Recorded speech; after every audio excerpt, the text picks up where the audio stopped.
नमस्कार दोस्तों, आप सभी लोग और आज हम यूके वाणी में जो आप सबको विदित होगा वीडियो और वीडियो भर्ती को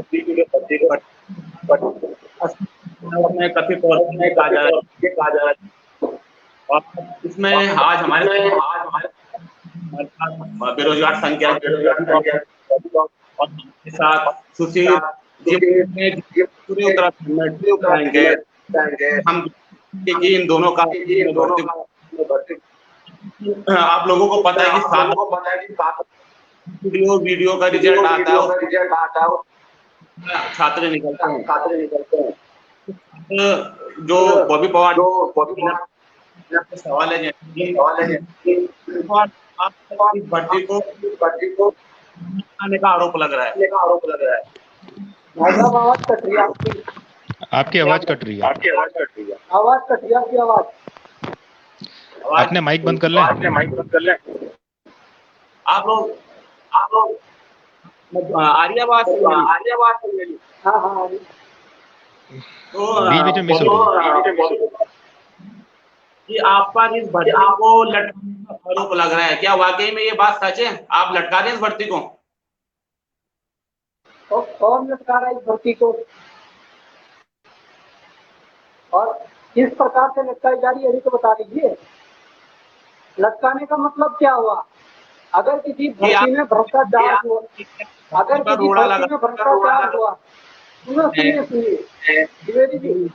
सुनिए, अगर किसी भर्ती में भ्रष्टाचार हुआ है और उस भर्ती के लिए जांच की मांग करना या सीबीआई जांच की मांग करना, क्या उस भर्ती को लटकाना है?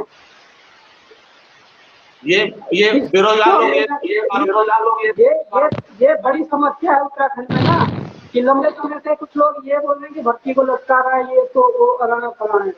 मैं कहना चाहता हूँ, सिस्टम को किस ओर ले जाना चाह रहे हो? क्या ये जो भेदभाव चल रही है, जो ये भ्रष्टाचार चरम पर चल रहा है, जो ये उत्तराखंड में नेताओं और अधिकारियों का गठबंधन बन गया है और लगातार हर परीक्षा में लगातार ये इस प्रकार की उसको अंजाम दे रहे हैं, तो क्या इस धंधे को चलने दें? आप बताइए, इस धंधे को चलने दें तो बता दीजिए।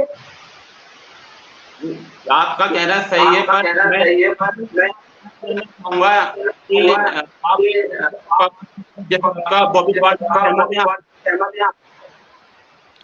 जी, आपने मुझसे कुछ पूछा, आपकी आवाज नहीं आई। सुशील जी, मैं आपसे कहना चाह रहा हूँ कि जो भर्ती होती है उसके जो आरोप कहना सही मानते हैं? देखिए जी, अभी आपकी बात पूरी क्लियर नहीं आई, लेकिन फिर भी मैं अपनी बात रखता हूँ। पहले मैं थोड़ा भूमिका बताना चाहता हूँ कि मैं बॉबी पवार जी को जानता नहीं हूँ। तो अगर ये मुझे अपना पूरा परिचय दे तो मैं इनके सवालों के जवाब का और इनकी सभी शंकाओं का उत्तर दे पाऊँ। भाई साहब, जान के क्या करोगे यार? आप बताइए ना, अपना पक्ष रखिए बस, है ना? नहीं जी, मुझे ये पता होना चाहिए कि आप किनके प्रतिनिधि हैं। हम प्रतिनिधि इस भ्रष्टाचार के खिलाफ जो लड़ाई लड़ी जा रही है, हम उनके प्रतिनिधि हैं। जिस भ्रष्टाचार की आप बात कर रहे हैं, भ्रष्टाचार जो हुआ है, जो होता है राज्यों में। देखिए, आपको इस चीज के बारे में ज्यादा बहुत पता होगा। मैं इसके बारे में कुछ कहना नहीं चाहता। इसकी जो जांच चल रही है, लेकिन मैं आपको एक चीज बताता हूँ, जो आप लोग जांच की मांग करते हैं, मैं ऐसी सभी जांचों के खिलाफ हूँ। जो जांच, देखिए मेरी पूरी बात होने दीजिए। बिल्कुल बोलिए आप। मैं उन सभी जांचों के खिलाफ हूँ जिससे कि उत्तराखंड के जो भी चयनित अभ्यर्थी है या फिर जो बेरोजगार है, जिनका नंबर वीपीडीओ या वीडियो में आया हुआ है, उनकी नियुक्ति पे देरी हो। देखिए, एक चीज मुझे अपनी आवाज म्यूट कर लीजिए। आपकी बात पूरी हो गई? देखिए, मेरी आवाज बार बार टकरा के आ रही है, इसलिए मुझे रुक रुक के बोलना पड़ रहा है। आपकी बात अगर पूरी हो गई तो मैं बताऊं आपको, नहीं नहीं, मेरी बात पूरी नहीं हुई है, मैं अपनी बात पूरी करना चाहता हूँ। देखिए अगर आप, मैं लगातार बोलता हूँ, आवाज टकराने दीजिए। ठीक है, देखिए जो भी जांच आप बोलते हैं, आप जांच को करते रहिए और सीबीआई जांच की बात मांग करिए, आप एसआईटी जांच की मांग करिए, आप किसी भी जांच की मांग करिए, इसके खिलाफ कोई नहीं है। लेकिन मैं अपना पक्ष ये रख रहा हूँ कि मैं इस चीज के खिलाफ हूँ कि जांच के नाम पर लोगों की भर्तियां अटकी पड़ी है। अगर आप इस बात की गारंटी देते हैं कि जितने दिन भर्ती लटकी रहेगी, जितने दिन ये जांच चलती रहेगी, भले ही 2 साल लगे, 3 साल लगे, उतने समय तक जो बंदा बेरोजगार बैठा हुआ है उसकी भरपाई कौन करेगा? अब मैं बोलूं? अब मैं बोलूं? बोलिए। भाई साहब, आप भरपाई की बात कर रहे हो ना, तो भरपाई करवाइए इस आयोग से जो हर परीक्षा में धांधली करवा रहा है। भरपाई करवाइए उन लोगों से जिनके गैंगस्टर एक्ट लगता है और उसके बाद खुला छोड़ दिया जाता है। भरपाई करिए उन लोगों से जो पैसे दे के अंदर होते हैं और उसके बाद नाम आ जाता कि भाई इन्होंने नकल की है, उसके बाद उन लोगों को नियुक्तियां दी जाती है, उनसे भरपाई करवाइए उन लोगों से जो यहाँ उत्तराखंड की विधानसभा में बैठे हुए हैं, जो यहाँ के मुखिया हैं, उनसे भरपाई करवाए ना। भाई 3 महीने होने वाले हैं, मुख्यमंत्री का अभी तक स्टेटमेंट आया क्या बना के हमने मुख्यमंत्री क्या बनाया? देखिए यहाँ पर मुख्यमंत्री जी क्या सोचते हैं क्या नहीं सोचते हैं उसके बारे में बहस नहीं हो रही है। बहस इस बात की हो रही है कि भर्ती की जांच और भर्ती को अटका कौन रहा है, कौन इसके आगे रोड़े लगा रहा है।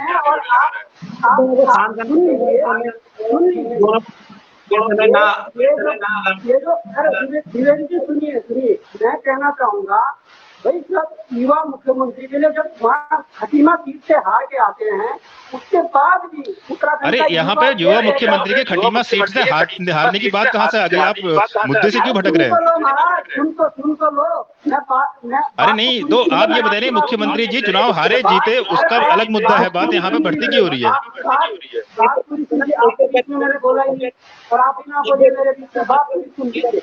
जब धामी जी खटीमा सीट से हार के आते हैं, उसके बाद उत्तराखंड के युवाओं ने फेसबुक पे, सोशल मीडिया पे, ट्विटर पे ट्रेंड चलवाया कि हमें युवा मुख्यमंत्री चाहिए। क्या इसलिए मांगा था युवा मुख्यमंत्री की भर्ती में इतनी बड़ी अनियमितताएं हो जाए और अपनी प्रतिक्रिया भी ना दे?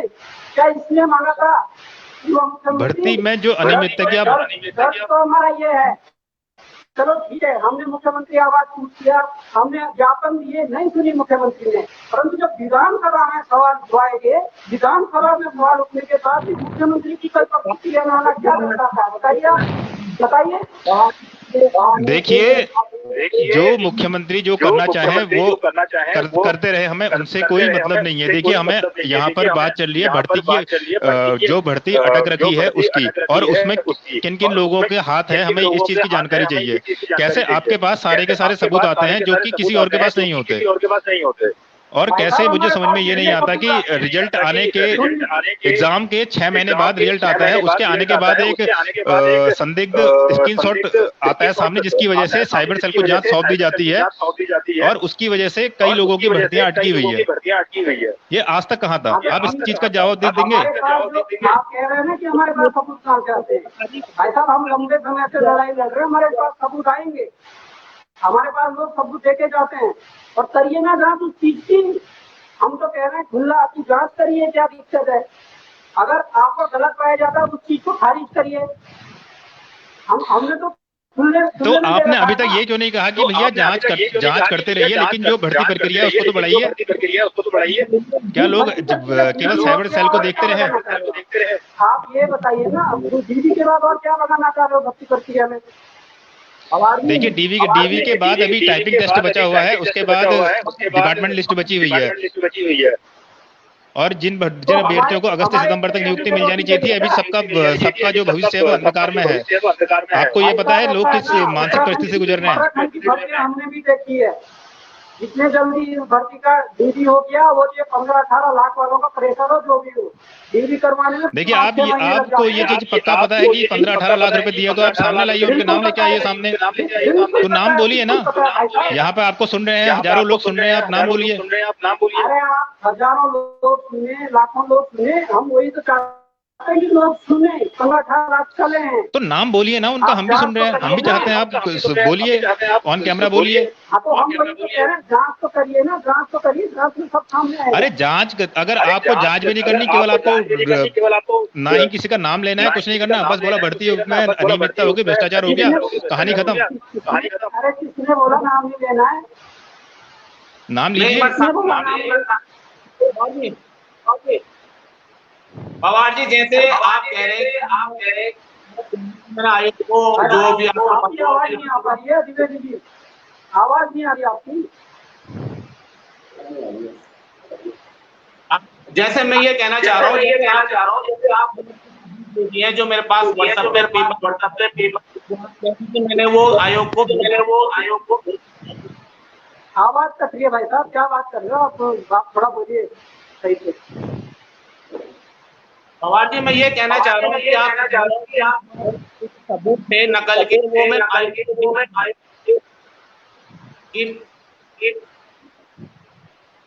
सुनाई दे रही है आवाज आपको? आवाज पूरी कट रही है आपकी यार भाई साहब, कुछ सब सुनाई दे रहा है, शुरू में फिर कट रही है। ठीक है, मैं आपसे ये पवार जी कि आप पेपर के 12 घंटे पहले पेपर लीक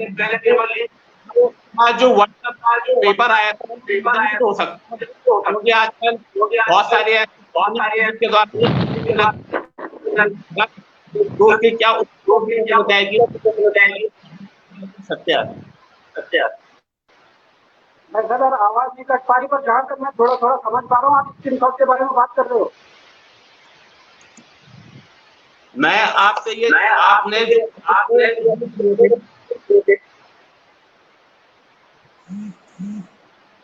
आपको सुनाई दे रही मेरी आवाज?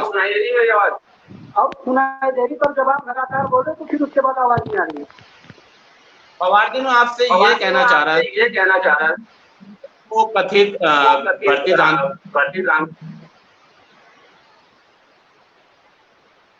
भाई साहब आवाज तो ठीक करिए आप। बोलो, मैं माइक देता हूँ, दोनों कंटिन्यू आवाज करिए, आवाज आपकी।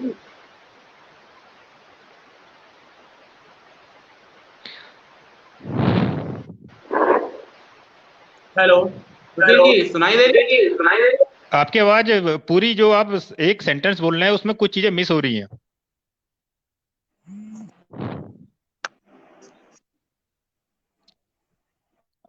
आपके पास अगर एयरफोन है तो आप उसका इस्तेमाल कर सकते हैं। चलिए, आप अपनी बात कंटिन्यू रखिए, मैं करता हूँ साउंड को। ठीक है, मैं अपनी बात कंटिन्यू करता हूं। इस भर्ती को जब से इसका रिजल्ट आया है, उससे पहले तक इस भर्ती में कभी कोई आरोप नहीं लगा। रिजल्ट आने के अगले दिन से ही इसमें आरोप लगना शुरू हो गया। जैसे एक परिवार के 10 लोग भर्ती हो गए, 4 लोग भर्ती हो गए, एक गांव के 3 लोग भर्ती हो गए। उसके बाद फिर हाईकोर्ट में सवालों के ऊपर रिट गई। उसके बाद एक नया संदिग्ध स्क्रीनशॉट आ गया। इसको हम क्या माने? और इससे जितने चयनित छात्र हैं उनके मानसिक अवस्था कैसी है, पवार जी आप समझ सकते हैं।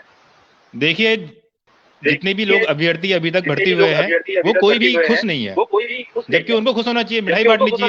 लेकिन ऐसा अभी तक मेरे को सुनने में नहीं आया कि कोई भी अभ्यर्थी, क्योंकि सभी के मन में ये एक शक है कि भैया क्या होगा क्या नहीं होगा इस भर्ती का। इतना शक उनके मन में आया कैसे है? अगर आप भ्रष्टाचार की बात करें, भ्रष्टाचार को आप जितना उजागर करना चाहें आप करते रहें, आप उसके लिए स्वतंत्र हैं। लेकिन आप बोलते हैं आप बेरोजगार संघ के अध्यक्ष हैं, आपके संगठन के भी कुछ सदस्य होंगे जो कि भर्ती हो गए होंगे, उनका नाम होगा, तो आप उनके पीछे क्यों पड़े हैं? हम पीछे किसके पड़े हैं, आप ये तो गिनवा दीजिए भाई साहब। मुझे नहीं भाई साहब, आप जिनके पीछे आप पड़े हुए हैं, जो लोग भर्ती हो चुके हैं, उन चयनित अभ्यर्थियों का मनोबल गिराने का काम कर रहे हैं। पहले तो आप ये सुन लीजिए कि बेरोजगार संघ के कुछ सदस्य सिलेक्टेड होंगे तो हो गए। नहीं, आप भी बोलते ना बेरोजगार संघ के अध्यक्ष हैं, तो बेरोजगार संघ के अध्यक्ष के ना होने के नाते आपके जितने सदस्य हैं उसमें तो कुछ तो सिलेक्ट हुए होंगे ना, पहले बेरोजगार रहे होंगे। क्यों नहीं सिलेक्ट हुए हैं? सिलेक्ट हुए हैं। हाँ तो आप बताइए फिर आप उनके पक्ष में हैं या फिर किसके पक्ष में है? जो सेलेक्ट नहीं हुए उनके पक्ष में है? यार जब क्या होता भाई साहब, मैं आपको देखिए पक्ष और विपक्ष ये होता है कि आप हमेशा आप जितने भी फेसबुक में आप अपडेट करते हैं आपका एक ही उद्देश्य रहता है कि आप भर्ती को किसी भी तरह लटकाएं। नहीं कैसे लटकाएं, मतलब जांच ना करें। अरे तो जांच करिए, साथ में आप नीचे से ये भी तो लिखिए कि भैया जितनी जांच है जांच करवा दीजिए, लेकिन भर्ती प्रक्रिया जो है उसको आगे सुचारू रूप से चलते रहने दीजिए। सुचारू रूप से कैसे चलेगी यार, आप ये बताइए ना। आयोग चलाए सुचारू रूप से, क्या दिक्कत है? तो आपको कोई दिक्कत नहीं है ना, आपत्ति नहीं है कि आयोग जो है आगे नियुक्ति करे, आपको कोई आपत्ति नहीं है?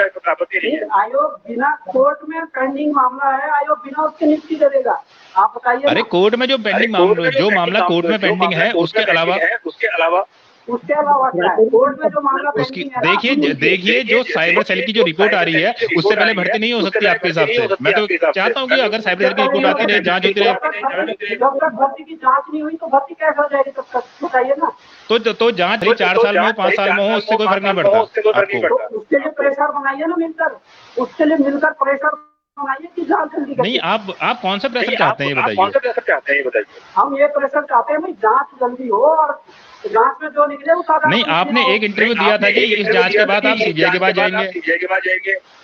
कैसे सीबीआई के पास? सीबीआई जांच की तो हमारी इसलिए भी मांग है कि उत्तराखंड की हर भर्ती में भ्रष्टाचार हो रहा है। सीबीआई की हमारी इसलिए भी मांग है कि कम से कम आने वाली 4-5 सालों तक जो भर्तियां हो रही है वो कम से कम फेयर होंगी, इसलिए सीबीआई जांच के आदेश चाहते हैं। पवार जी किसी की आवाज आ रही है? मेरी आवाज आ रही है? हाँ अभी आ रही है। आपने आवाज के कारण अपने से ज्यादा नहीं एक सवाल करने के बाद मैं मौजूद हूँ अभी। मैं पवार जी आपसे एक सवाल करना चाहता हूँ। क्या सर? आपने आयोग को धांधली के सबूत दिए, तो उनकी क्या विश्वसनीयता? अरे हमने जो सबूत दिए हैं विश्वसनीयता होगी ना उसकी, तो तभी तो हम कह रहे हैं कि भाई जांच तो करो इसकी। वो तो आयोग को तय करना है, साइबर को तय करना है कि क्या है। हमारे पास तो जांच नहीं है या चयनित अधिकारी के पास तो जांच नहीं है, वो तो आयोग या साइबर तय करेगा ना। तो आपको जैसे आपके पास जानकारी की आपने मुझे जो जानकारी है कि आपके पास लीक हुआ था वो मैसेज भाई साहब क्या कह रहे हैं आप? चलो यहाँ नेटवर्क की दिक्कत है। नहीं बताइए थोड़ा बताइए क्या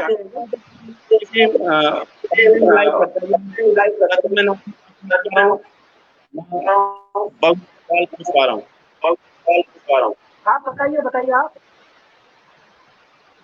आप आवाज आ रही है? हाँ आ रही है, बताइए। मैं ये कहना चाह रहा था कि आपके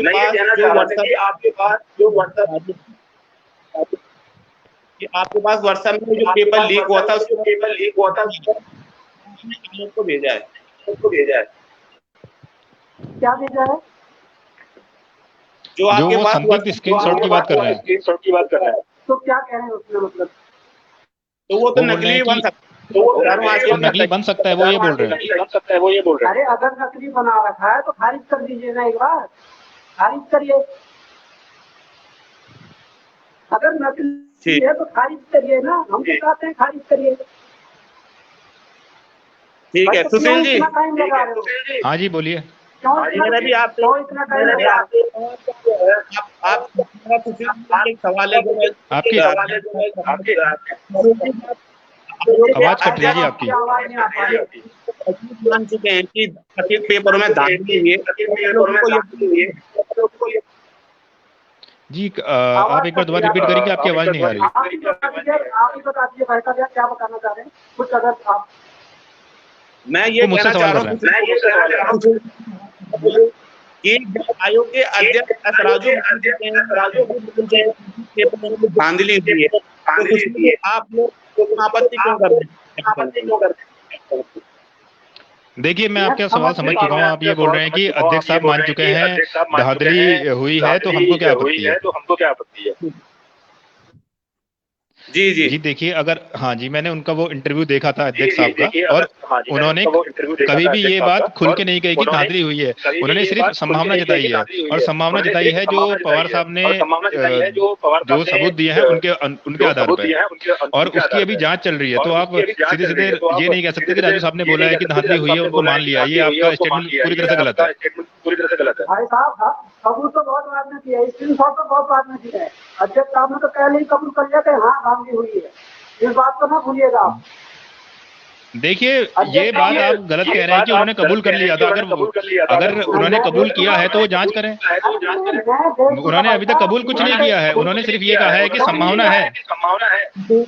आप संभावना को कबूल नहीं कह सकते। आप अगर बात को ध्यान से सुनेंगे और आपने अगर देखा है पूरा प्रकरण, तो मैं आपको बताना चाहूंगा। आप इस अध्यक्ष ने कहा कि 4-5 ब्लैक शीट है। बाद में जब उनको लगा, जब टीवी चल रहा था तो उन्होंने कहा कि 50-60 ब्लैक शीट है, और जब अब टीवी खत्म हो गया आप कह रहे हैं कि 25 के करीबन ब्लैक शीट है। तो ये क्या करता है।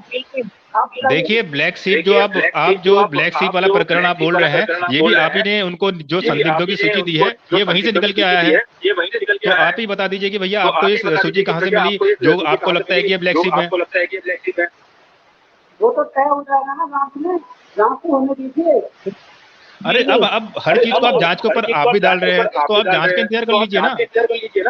क्या कह रहे हैं आप कम से कम ये तो ना कहिए कि भ्रष्टाचार हुआ है, धांधली हुई है, जो भी आया है पैसे दे के आया है। भ्रष्टाचार हुआ है, आप खुद बोल रहे हैं। देखिए एक बात सुनिए,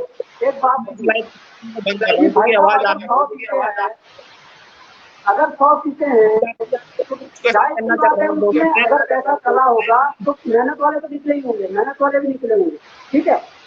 परंतु जो पैसे मेहनत वाले भी नहीं, मेहनत वाले ही निकले हैं। क्या कह रहे हैं। मैं ये कह रहा हूँ कि मेहनत वाले ही निकले हैं। कोई भी मैं ये नहीं मानता कि कोई ब्लैक शीट जब तक जांच की रिपोर्ट नहीं आ जाती। तो आप अगर आप ये बोल रहे हैं कि 25 है, अध्यक्ष साहब बोल रहे हैं 25 है, 24 है, अगर मान लीजिए कल के दिन सारे के सारे साफ निकल के आ जाते हैं तो आप क्या करेंगे। अगर आप सारे के सारे साफ निकल के आ जाते हैं तो आप क्या करेंगे। साफ निकल के आ जाते हैं मतलब कि किसी के खिलाफ भी कोई चीज साबित नहीं होती कि इन्होंने कोई भ्रष्टाचार किया था। यहाँ पे खत्म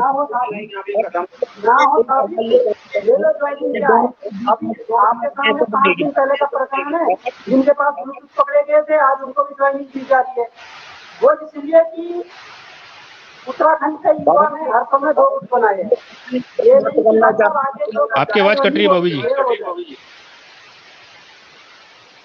जी बताइए। ये सेशन यहीं पे समाप्त करने जा रहा हूँ क्योंकि आवाज की दिक्कत हो रही है। लास्ट में के मध्यस्थता कैसे होगी,